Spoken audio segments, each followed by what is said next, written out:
Would you consider my SA marked M91 that still has a Soviet barrel but has a tall bladed front sight as part of my Russian Soviet collection or as part of my Finnish collection? Let me know what you think in the comments below. A large majority of the Mosin Nagant rifles in the United States are round receiver Soviet M91 rifles that were produced from the mid-1930s through late World War II. Usually with a boomer close by who will regale you of tales of how they used to buy them for $39 all day long, or someone who will refer to it as a garbage rod. Now, I would have never ever think to call the Mosin a garbage rod. And while the M91 was a simplified Mosin Dragoon and the closest of all variants that could be considered a garbage rod, it still served as an infantry backbone of the Soviet Union during the Second World War. And Finland definitely did not turn their noses up at them when there were found tens of thousands of these rifles left during the Winter and Continuation Wars.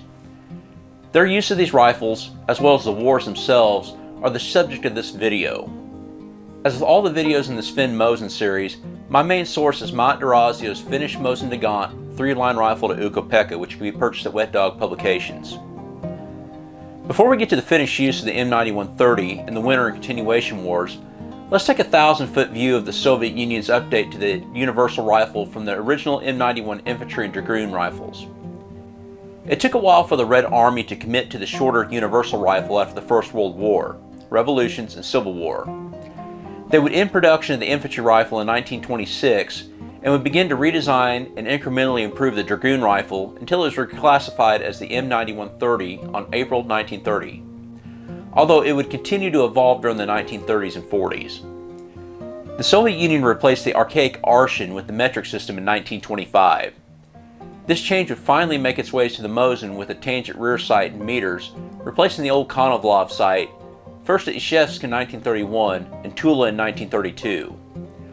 While a taller front blade sight initially replaced the old blade sight, it would transition to the hooded globe and post design along with a new M91 bayonet. The hexagonal receiver would be replaced by the round receiver at Izhevsk in 1935 and Tula in 1936 that were coupled with the previous changes to the handguard and barrel bands to simplify production time.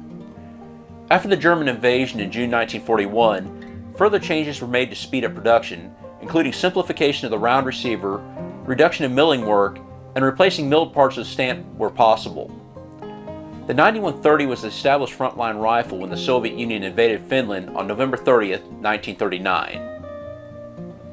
On August 23, 1939, Nazi Germany and the Soviet Union would sign the Molotov-Ribbentrop Non-Aggression Pact. An NKVD false flag on November 26, 1939, in the Soviet border town of Mainila would be the pretext used for the Soviet Union's invasion of Finland on the 30th in hopes to gain Finnish territory that they refused to cede under diplomatic pressure.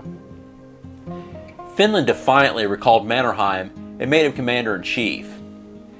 While Finland lacked equipment, sending some reserves to the front lines of Berdan II rifles and artillery made in the 1880s, they'd be able to capture thousands of Soviet rifles, as well as tanks, trucks, field artillery, anti-tank guns, and machine guns during the Battle of Suomussalmi, which took place from December 7, 1939 to January 8, 1940. And I will be sure to write the name of that battle across because I probably butchered the pronunciation. This battle is where most of the romanticized history of the Winter War took place, as outnumbered ski troops and light artillery were outmaneuvering the blundering Red Army ill-equipped for negative 45-degree Fahrenheit temperatures. The Finns had the advantage of defending and being familiar with the terrain. While outnumbered 4-1, the Finns would only lose 750 soldiers to the Red Army's 27,000. The Winter War, though, would go on to be a defeat for Finland and would be a Pyrrhic victory for the Soviet Union. In the Karelian Isthmus in the south, a war of attrition would favor the Soviets, who had no shortage of tanks, aircraft, ammunition, and most importantly, human cannon fodder against the Finnish army, who were short of artillery and completely lacked tanks. The February cold froze the wetlands and lakes, allowing the Soviet tanks to move on normally impassable terrain. A quick aside here. A favorite history professor of mine told our World War II class of a conversation he had with a Soviet tanker survivor of the Winter War, one of the very few who lived to see old age, and he recalled how the Finns would dynamite the ice of the frozen lakes just enough to weaken them to break as the tanks would cross. Many Red Army tankers would lose their lives to drowning in frigid water. Back to the overall war. The Soviet cannon fodder would take the Finns to the brink of collapse while taking huge losses themselves and an embarrassment to the Kremlin, and negotiations would commence with Sweden. Hostilities would cease on March 13, 1940 with the Moscow Peace Treaty, and Finland would be forced to cede 11% of its territory, representing 30% of its economic output, to the Soviet Union, as well as ports and all pre-war defensive plans. 12% of Finland's population lost their homes. While the territory was more than what the Soviets initially desired, Finland was not subjugated. Soviet standing had suffered, and this perceived weakness was a factor in Hitler's invasion of the Soviet Union in Operation Barbarossa 15 months later. Still smarting from their defeat, Finland would have to be careful as they were surrounded by possible hostiles, the Soviet Union on the east and Nazi Germany on the west after their conquest in Norway in 1940, with only neutral Sweden separating them. Germany and Finland would quietly meet to discuss the latter's interest in resuming war against the Soviet Union if the former were to invade. Finland would not sign the Tripartite Pact, but would be a co-belligerent against the Soviet Union.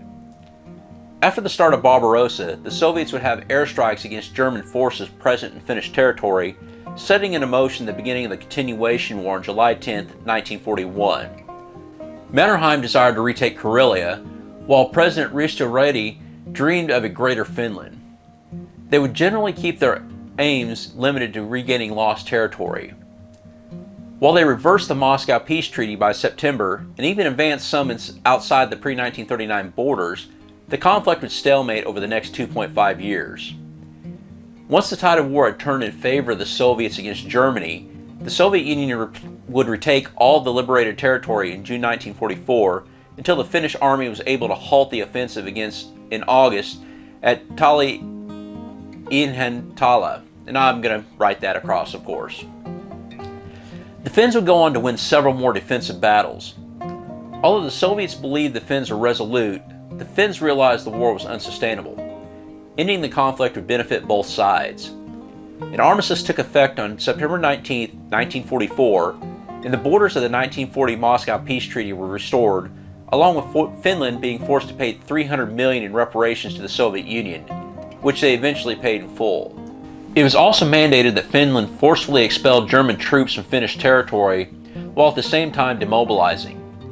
This would become known as the Lapland War, where the Wehrmacht would go scorched earth and destroy infrastructure on their way out that took the Finns into the late 1950s to rebuild. Inexperienced Finn conscripts would be sent to fight the Germans, as experienced soldiers were forced to demobilize due to the agreement with the Soviets.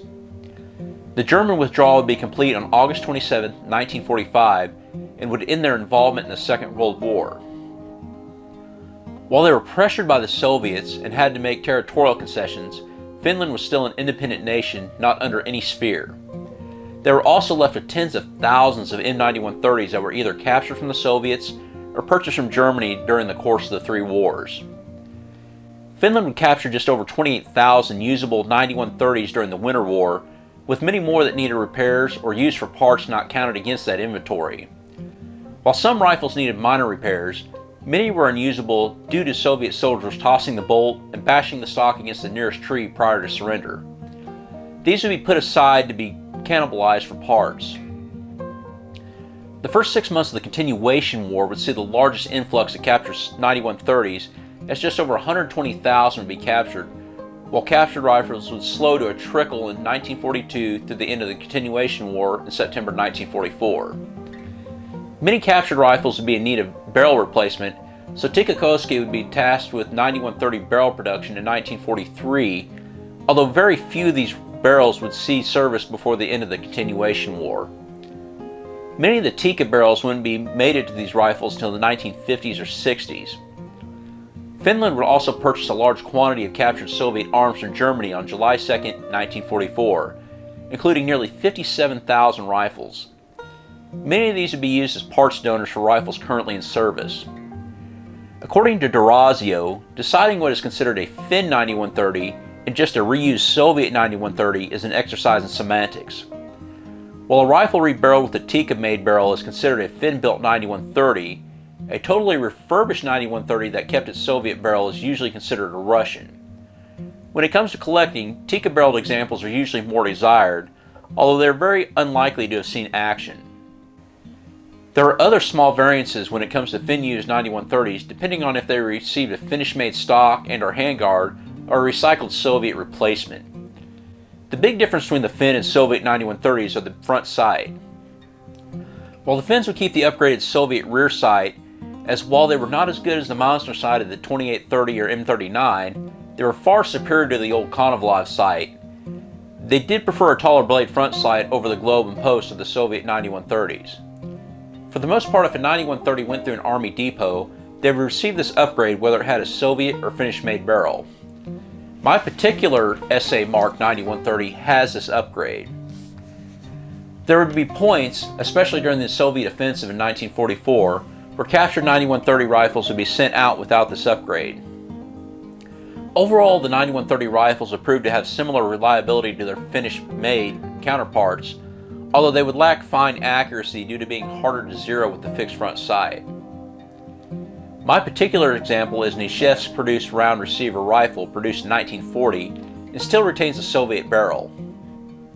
Besides the SA mark on the receiver, one can see that this rifle did receive the tall bladed front sight. Alright, I have my round receiver, M9130, Finnish caption Mosin, even though it's upside down. There's the SA stamp on it.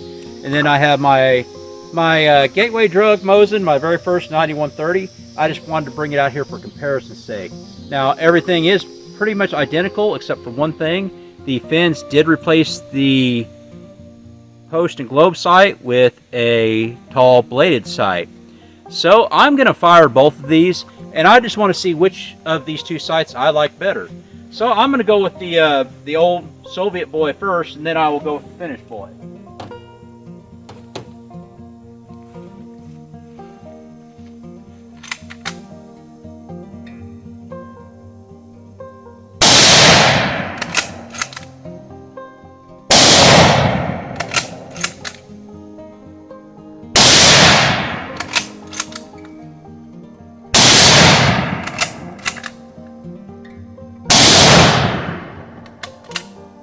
Now that globe and post does make it easier to acquire the sight, so let's see what the Finnish update does.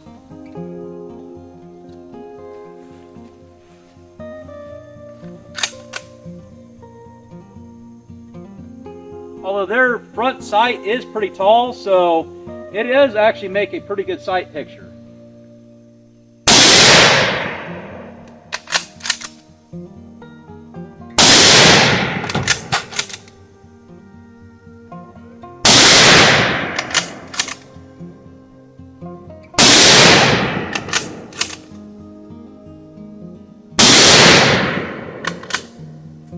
Actually, I didn't think I would like the blade as much as I do the globe and post, but since it is pretty tall, it is pretty easy to acquire. Now, I don't really have a good distance range out here set up to see how accurate it is, but acquiring the sight, I'd say they're about equal. My Finn marked rifle does seem to be smoother than the Soviet counterpart, but that likely has nothing to do with the Finn possession and everything to do with how rifles are treated since coming to the United States. I still need to get time to build a proper range at my land to test out practical accuracy. And thus ends my final installment of the Finn series, which if you want to see the whole thing, click on the playlist over here. Otherwise, please join the GOA and get $5 off your membership with the link below. Thank you for watching, and as always, have a great day.